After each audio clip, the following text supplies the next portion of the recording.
السلام علیکم، میرے یوٹیوب چینل پر خوش آمدید۔ آج میں آپ لوگ کو ایک کہانی سنا رہی ہوں جس کا نام ہے جیسے کو تیسا۔ ایک ساس اور ایک لومڑی میں دوستی تھی۔ دونوں ہی جنگل میں آرام سے ٹہلتے اور باتیں کرتے۔ ایک دن لومڑی نے ساس سے کہا، ساس بھائی کسی روز ہمارے ساتھ کھانا کھائیے۔ ساس تیار ہو گیا اور دعوت کے بارے میں سوچنے لگا۔ لومڑی تو روز کھانے کے بعد چٹکارے لیتی رہتی ہے، وہ خوب اچھا کھانا کھلائے گی۔ ساس لومڑی کے گھر گیا۔ لومڑی نے ایک تھال میں بہت خوشبودار کھیر لا کر رکھی اور ساس کا بھی جی خوش ہوا۔ ارے یہ کیا؟ ساس نے کہا۔ لومڑی نے کھانا شروع کر دی اور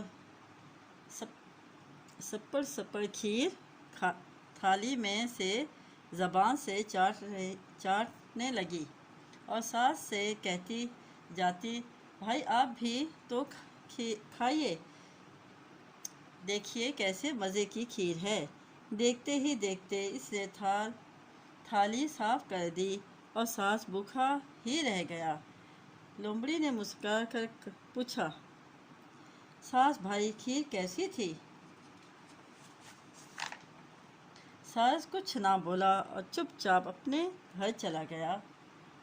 کچھ دن گزر گئے، بات پرانی ہو گئی۔ ایک دن ساس نے بھی لومڑی کی دعوت کر دی۔ لومڑی بی بی، میرا دل چاہتا ہے کہ تم میرے ساتھ شام کا کھانا کھاؤ۔ لومڑی جھٹ مان گئی۔ اس نے سوچا کہ ساس اب خوب میٹھے اور اچھے پھل کھائے گا اور بہت خوش ہو گئی۔ شام کو جب وہ ساس کے گھر پہنچی تو اس نے دیکھا ساس کھیر پکا کر ایک صراحی میں ڈال رہے ہیں۔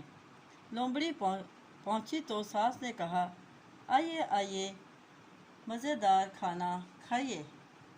اس نے صراحی میں اپنی چونچ ڈال کر کھانا شروع کر دیا۔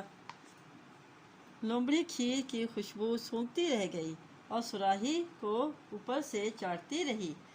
ساس صراحی میں اپنی لمبی چونچ سے کھیر کھاتا جاتا اور لومڑی سے کہتا جاتا کہ بی بی لومڑی تم بھی کھاؤ، کیسے مزے کی ہے یہ کھیر، دیکھو کیسے مزے کی ہے یہ کھیر۔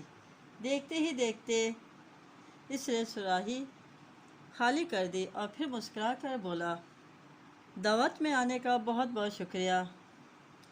جب لومڑی نے یہ دیکھا تو خاموش ہو گئی اور چپ چاپ اپنے گھر کو چلی گئی۔ یہ تھی میری آج کی کہانی۔ اگر آپ کو پسند آئی ہو تو لائک اور سبسکرائب کرنا مت بھولیے گا۔ خدا حافظ۔